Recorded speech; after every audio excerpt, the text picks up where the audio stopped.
So, tanks, they may be unstoppable monsters in Overwatch 2. And what do I mean by that? Well, the first thing we have to do is we have to think about peel in Overwatch 2. I am not saying heal, I am saying peel. And what is that? That refers to the concept of reducing incoming pressure on your teammates. It's something that really exists in all competitive multiplayer games where you have this sort of thing where, hey, someone is going to shoot at your teammates and you're going to try to reduce the pressure on them. The forms it's generally going to take are crowd control, healing, donated damage mitigation, or damage. And how do you use these things? What are they? Well, the first thing that we're going to think about here is healing. Healing is down in Overwatch 2. Okay, so healing, direct in combat healing, is a form of peel. If someone's taking damage, if your Cassidy is getting attacked, and we can jump over and see one of those. If our Cassidy is getting attacked, we could be in a situation where, hey, throwing a Harmony Orb on him is peeling for him in some ways. Okay, that makes sense. And while we don't know what they've done exactly, we have heard that Blizzard wants to lower in-combat healing, which, hey, that's a form of peel, that's reduced. The next thing that we'd move on to is dedicated damage mitigation usually comes from tanks. So we look at this, we think about the tank role, things that would be donated damage mitigation, that would be sending defense matrix over your teammate, bubbling your teammate, those would be obvious examples. Sigma could throw a shield in their way, Reinhardt could do something similar, Winston could drop a bubble. Those are all spending defensive abilities to directly protect a teammate. Those are things that can happen. You see a little bit of that in the support lineup as well. We could go over here. Nano Boost can do it. Res is effectively it. Immortality Field is effectively it. You're donating a resource to protect your teammate in some way that isn't just directly healing them, to make them take less damage or to reverse something. Okay, cool. So we have some of that in the support category, but with one less tank on the board, we're definitely going to have less damage mitigation that can be donated here. So again, in this Cassidy situation, in the past, we might have been able to go, hey, let's stick a Sigma in his way, or maybe let's grab a Diva here. Great, this Diva can post out. They can go here and protect this Cassidy, or they can move here and protect this Cassidy. They can still do this if they want, but they're now the only one that can do it, so that's less total damage mitigation that can be spent on the board there. And of course, all tanks would sometimes do this with body blocking. So now we're going to go ahead and move on to crowd control. Crowd control, nothing too wild here. We're familiar with crowd control, and we know it's being reduced in Overwatch 2. So, Cassidy losing his flashbang. Okay. Sombra, her silence is down to 1 second. Mei, no more freeze on her left click. She's only got it on her ultimate. Okay, those are some reduced crowd control forms that we're looking at. Tanks have still held on to their crowd control. Supports, well, Brig, her bash is now more of a damage move and less of a stun. So, sure, there's still going to be some forms of CC, Anna Sleep Dart, Lucio's Boop, some forms of CC, but the other thing we have to factor in, and perhaps what first brings this to alarm, is, wait a second, tanks are going to have a steadfast-like passive that causes them to be impacted less by CC. So tanks are impacted less by CC, which is one of the primary forms of peel. They want less direct in-combat healing, which is basically the primary form of peel. There's one less tank on the board, which means one less set of defensive abilities that are pretty good at donating to other heroes on the board.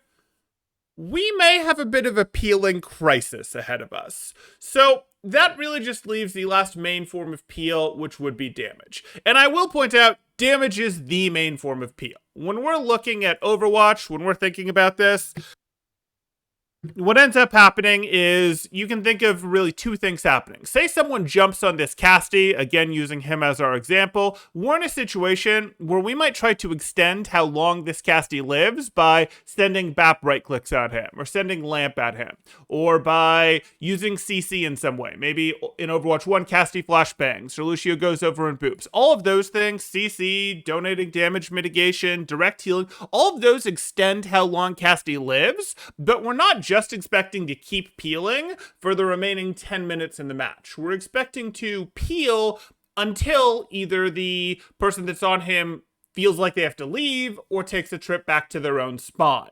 And so that means we also have to be peeling with damage. Damage is the other part of that equation. Apply enough damage to them to shorten how long they can stay on your target, while applying a CC like a stun or a boop increases how long your target stays alive that you're peeling for. So we increase how long they last, we decrease how long the opponent can stay on them. That's our equation for peeling. Makes sense. But now we're going heavy into leaning on the damage side, because again, tanks aren't going to be able to be CC'd as hard. There's less CC, there's less defensive cooldowns to throw out there.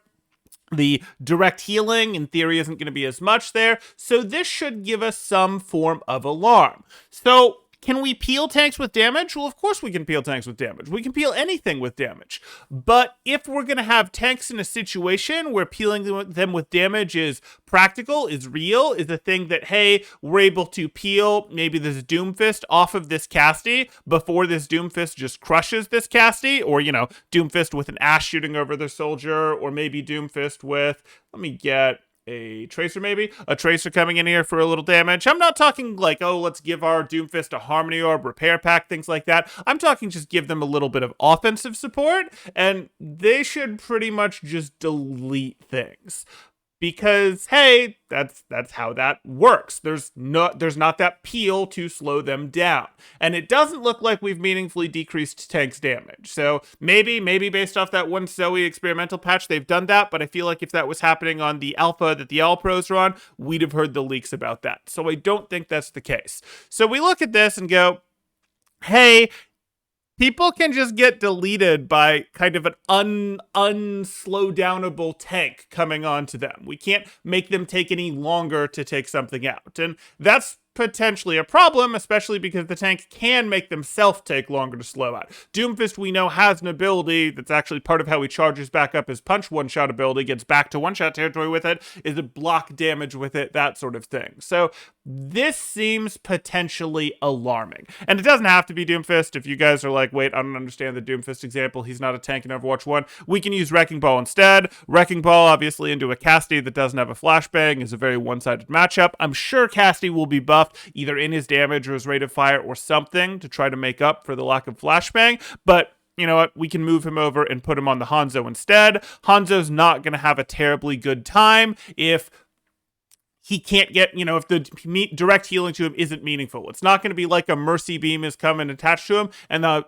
Wrecking Ball now really struggles to finish him off, or the Winston now really struggles to finish him off, because the direct healing is lower, and you're not going to have that Brig Stun, that Flashbang, that whatever, to really mess with the ball there. Whereas any extra damage from an Ashe, from a Tracer, whatever, and that Hanzo is just gone, and that's what we're looking at. So it's really going to be a, hey, the tank is potentially just the center of the attack. There's not a great way to stop them unless it's damage. And if it is damage, if you can just puke out enough damage to peel tanks really fast, how quickly does anything else die? Yeah, instantly. Like 0.2 seconds. Huh. Well, that doesn't sound great. Every sort of offense will have to be off the coattails of the tank. And that's fine. That's probably the right way. Not probably. That is the right way to play the game. But it does make, hey, our Ashe is peeking an angle to do something, instant deleted, that sort of thing. We don't really like that. Or our Ashe peeks to go do something, instantly gets pounced on by a tank. Oh, we don't really like that. So that's not great. Well, could you protect these guys better if you stacked them? Not really. I mean, you might think, oh, that's better peel, whatever. If you understand how angles and Overwatch works, yes, now they're less vulnerable in the sense that they're not out here alone, but now they just get crushed. Pile drive hits for more, Tesla hits for more, and you actually can't interrupt the staging as well. Well, is that the solution? Is the solution that, you know, it works because Wrecking Ball is never allowed to get on any of his targets with full health, with tank levels of health, so now there is enough damage to peel the tanks because the tank is never at full? Well, no, because I really don't think it's likely that Blizzard is willing to nerf health packs. Given that their design philosophy direction that they're trying for Overwatch 2, if they want people to feel a little more independent, feel a little less reliant on the team. We can see that. They want a little more pop-off potential. It seems very unlikely that they'd nerf health packs. If they don't nerf health packs, Wrecking Ball is happy to take damage staging, get it back with health packs, go in, do his thing. That sort of thing just happens. So from there, we move on, and we've got to now ask ourselves, does everyone just need to have either a strong mobility or a strong defensive cooldown to be played? Is that the future of Overwatch 2? Because, hey, if Peel isn't very good, does everyone need to have either their own personal Wraith Form, Ice Block, or Genji Dash to leave, Tracer Blinks to leave, that sort of thing? And, well, if that's the case, you'd be looking at heroes like Zen, Ana, Casti, Hanzo, Bastion, limited no mobility. They just kind of be feeding, right? Because they aren't going to be able to get peeled for hard enough. Or we could look at heroes like Ashe, Brig, Torb, Pharah, Bap, Widow, who have some mobility or some sort of defensive cooldown, but it's really not very strong or it's exploitable. And you might be thinking, what? Bap has a great defensive cooldown. It's Lamp. Yeah, but it's on a huge cooldown. It's very exploitable. Similar thing with Widow in her grappling claw there, where even if you've reduced healing, you can, force Lamp, be out of the fight for 8 to 12 seconds as people heal back up, do it again, and hey, that's just over and there's really no getting around that. Unless you happen to get a pick on them when they came in, but can you peel the tank that hard? And the answer seems to be no. Certainly not hard enough that you make them leave before they pop the lamp, and if you just make them leave after they pop the lamp, well, they kind of wanted to do that anyway.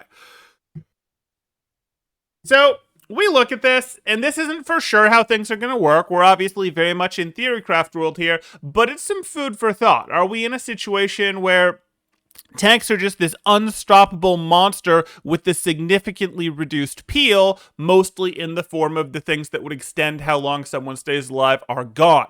That's not even getting into not being able to enforce angles the same way. You can see a lot of that in Egoist Cat's meta video. That was pretty good. I recommend you guys check that out for Overwatch 2. But that's, very much we're looking at, hey, it's going to be hard to peel for people. So maybe we're just heading into a dive meta. It wouldn't be like the 2016 dive meta in that you don't have that off tank for the extra peel. The supports can't peel for each other super, super well because their direct healing as peeling isn't going to be as strong. This could just be a rough place, and it doesn't fully work because if we go back and think about the history of Overwatch, hey, we look at this.